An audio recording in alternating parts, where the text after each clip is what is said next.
Hello mga bibig! Welcome back sa ating bagong YouTube channel. Ito ang pinakamaingay na YouTuber sa balat ng YouTube. Ako si Kabibig maglepak-lepak ng tang with evidence. Ako po, maldito din pala itong si Atty. Kaufman. Maldito or ayaw lang niyang ng marami mga ichibureche. Agad-agad sinupalpal ba ni Atty. Kaufman ang Rappler reporter?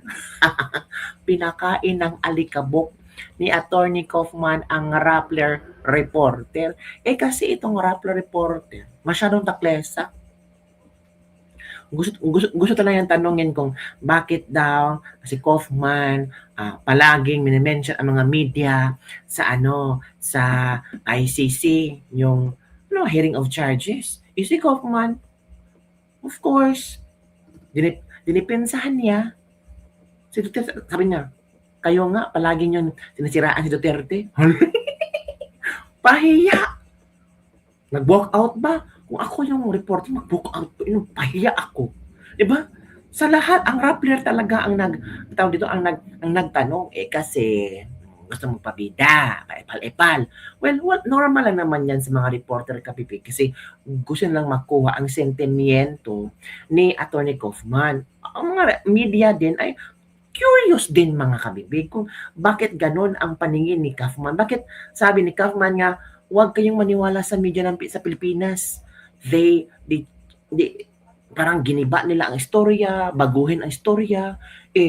Itong Rappler reporter, gusto ding magtanong, so palpalin ni Kaufman, bakit yung sitiraan ng kliyente ko? Hala ka, kabibig. Grabe naman si Kaufman, kabibig, no? Pero maraming pumalakpak kay Kaufman. Yan, Kaufman, laban mo yan. Payain mo yung mga reporter na yan. Ito kabibig ha. Ito yung interview ni Kaufman. Grabe si Atty. Kaufman talaga. Eva, si Atty. Kaufman, kabibig. At maraming, sabi ko nga ba, maraming Atty. Kaufman. I-share ko na sa iyo at basahin natin ang komento ng maraming netizen. Kung nagalit ba sila sa attitude ni Kaufman or natawa sila sa attitude na yung sagot ni Kaufman. Okay, ito pala yun kami. Why do you always criticize the media in all of your presentations from day one to day one? Why does the media always criticize my client? Full stop, end of story. Why did the media always criticize my client? Full stop, end of story. Ay, ganun. Alam, ang sagad naman yun. Rappler reporter pa yung kabibig.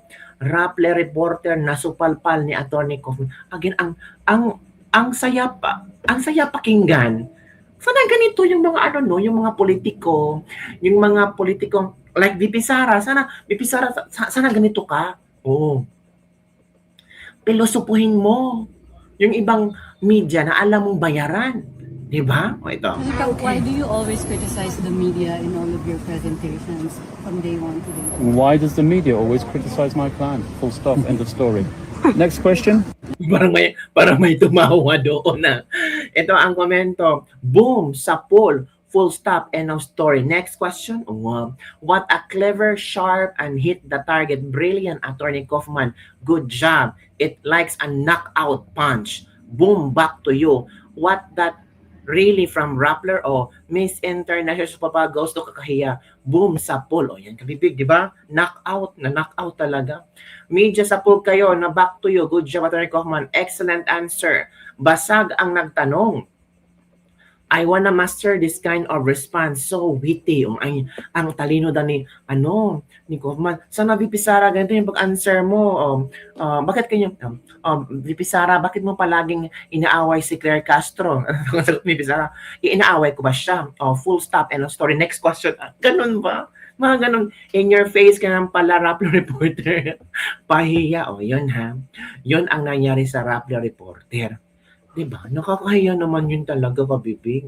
Knowing na talagang gusto mong ipaamin kay Kaufman na ang sama mo, Kaufman, bakit palagi ang mga reporter pinag-iinitan mo? Bakit yung pinag-iinitan ang kliyente ko? Yun lang. Magandang tanong yun. Ano, kabibig ha? Ito pa, kabibig, may istorya pala, kabibig, hinggil sa sa di umano'y mga media ngayon. Oo, kabibig. Ang mga media ngayon, kabibig, meron daw, ano ba yung sinabi ni Atty. Levi? Hanapin natin yung statement ni Attorney Levi Kabibig ha. Nasaan ba? Attorney Levi, isang media operator pumaldo. Hala, 6 na maleta ang ibinigay. O ito Kabibig ha, pakinggan natin. Ako, pumaldo talaga. Ito Kabibig, paldo. Kaya nga si Kaufman parang walang paniwala sa media ng Pilipinas. Let's watch this video. Meron ngang isang media operator na nandyan sa Timog ang kanyang opisina sa President's Tower ba yan? Yung kanto. Oo. Uy, merong isang nag-oopisina dyan na 8 maleta ang inakyat eh. Masarap Ay, yung no, mga... 6. I'm sorry. Alam na 6. alam ni Coach Olin Timog ah. Marami pong kwan. Kaya naman tingnan nyo ang control nila sa media. Nagsabi ka ng akusasyon laban sa administrasyon, sisirain ka kaagad. Mas maganda sana na sagutin nila yung akusasyon. Masyado nilang binabalasubas yung public discourse. Meron ngang isang media operator na nandyan sa Timog ang kanyang opisina sa President's Tower ba yan? Yung kanto. Oo. Uy, merong isang nag-oopisina dyan na 8 maleta ang inakyat eh. Masarap Ay, yung no, mga... 6. I'm sorry. Alam na 6. alam ni Coach Olin Timog ah. Marami pong kwan.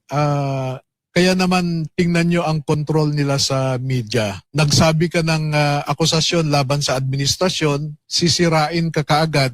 Mas maganda sana na sagutin nila yung akusasyon. Masyado nilang binabalasubas yung public discourse. Meron ngang So, yun Kabibig. Diba? Kung ito ang palaging napapanood ni Attorney Kaufman, natural, supusupalin talaga niya ang mga media na alam naman ni Attorney Kaufman na ganun talaga ang kalakaran ng media sa Pilipinas. Puwera lang sa mga mababait, magagaling at may prinsipyo ng mga media man na hindi nababayaran ng pera. Hala ka. Yun ang nakakahiya Kabibig, no? Sabi nga, Attorney Kaufman, yung mga binabalita ng media dyan sa Pilipinas tungkol kay Duterte, mali-mali, twisted yung storya, kung ano-ano ang mga storya, basta lang masira ang pangalan ng mga Duterte. Diba Kabibig? So, ngayon, pinapalabas nila yung mga pictures ng mga biktima daw kuno na ejike-ejike. Pinapalabas nila ngayon, tapos parang paawa effect sila sa mga tao. Ang mga tao alam na ang totoong istorya. So, yung mga tao parang, nagpapaawa na naman ng media. Kayo media, naawa ba kayo sa mga biktima nila? Yung mga batang pinahirapan, di ba? Marami mga biktima ng mga addictos na yan. Pero ang media ba nag-ingay? Hindi naman nag-ingay Pero pag tungkol sa kay Kian de los Santos, kay Father Flavie Villanueva, yung museum na pinapagawa, yung si Risa Hontiveros, nagkaroon ng ano tawag doon?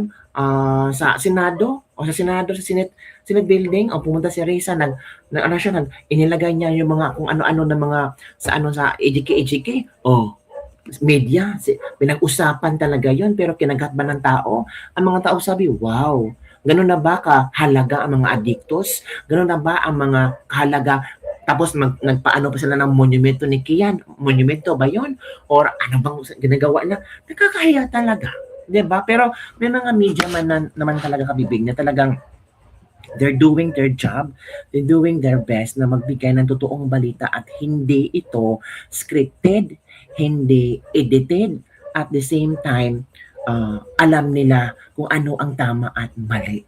So yun lang Kabibig ang ating latest libag-libag for today. Don't forget to like, subscribe, and share this video para sa mga latest trending news na ating pag-usap-usapan. Kayo Kabibig, ito lang sasagot ni Attorney Kaufman, pumalakpak ba kayo? Sinabi niyo ba kinarma ang isang reporter? Iyon ay hindi lamang sa isang reporter That was an answer for all the media man na mahilig sisiraan si Digong. Every now and then may balita tungkol kay Digong na ganito, ganyan, kung ano-ano. Parang wala akong nabasa na magandang balita tungkol kay Pangulong Duterte. Basta magpalabas ang mga media tungkol kay Pangulong Duterte, it's all about negative mga Kabibig. I don't know, baka may nabasa kayo na may magandang balita. Well, SMNI, Net25, diba? Yun lang ang pinapanood natin ngayon I don't know with other people pero mga DDS yung suporta ang SMNI at ang Net25 kasi nakikita namin na tama ang mga nire-report nila. Kayo kabibig, nanonood pa ba kayo sa mga media man na mga na mga di umano, ay sabi ha, ang sabi ni isang media operator tumanggap ng 6 na maletang kwarta according to Attorney Baligod. 'Di ba? Grabe, 6 na maleta. Magkano kaya ang laman ng 6 na maleta niyo? Milyones yan, of course, kung totoo man. Tapos 6, what if sa loob ng isang maleta, merong 25 million, so 6 siya. Magkano ba yun? Bilyones ba? Oh my goodness. At ilan ba yan? Sa isang taon, 6 na maleta? Sa ilang buwan, 6 maleta bang ibibigay? Grabe, no, ang yaman na pala nila ngayon. So, pinagkikitaan nila ang fake news. Hala, katotoo kayong kabibig.